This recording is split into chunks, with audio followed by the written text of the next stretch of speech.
Ang makapal na kesame ng kagubatan ay bumubuo ng makapal ng berdeng bubong na nagpapaintulot lamang ng mga butil na liwanag ng buwan na makapasok, na nagbubuhos ng pilak na liwanag sa lupa ng kagubatan.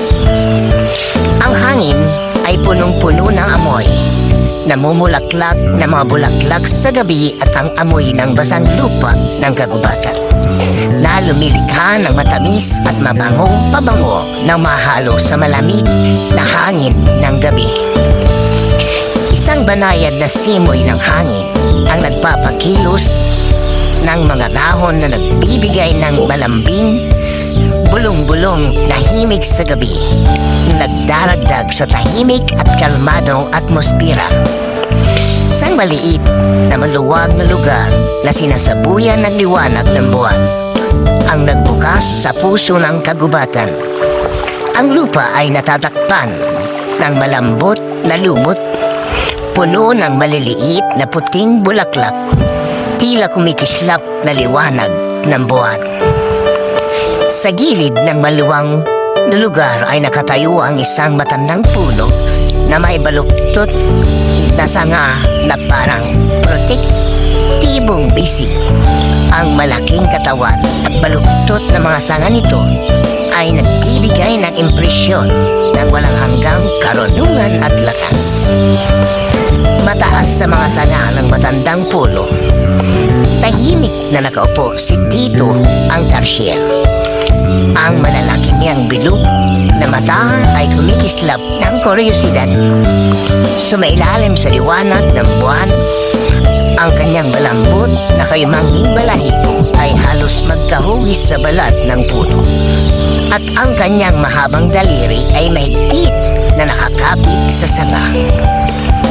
Sa gitna ng baluwang na lugar, nakaupo si Chrissy, ang kuliglig, sa isang malapat na berdeng dahon. Ang kanyang makinis na maitim na katawan ay nasa posisyon habang kinakanta niya.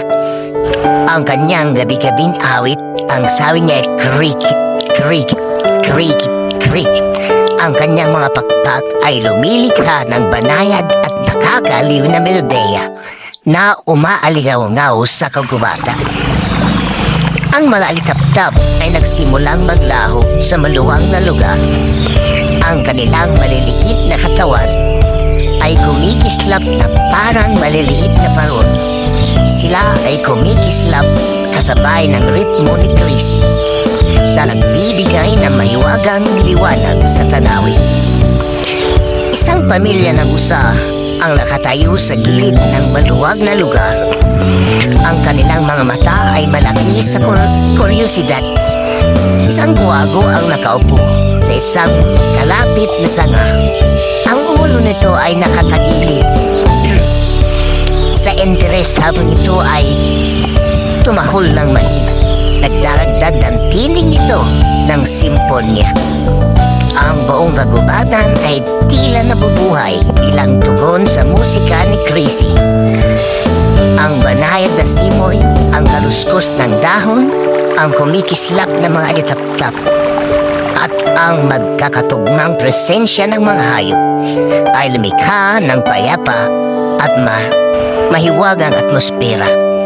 Bumuo ng perpektong tanawin ng kagandahan ng kalikasan. Diyan nagtatapos ang kwento ni Tito, ang isang Tarsier, at ang kuliglig na si Chrissy.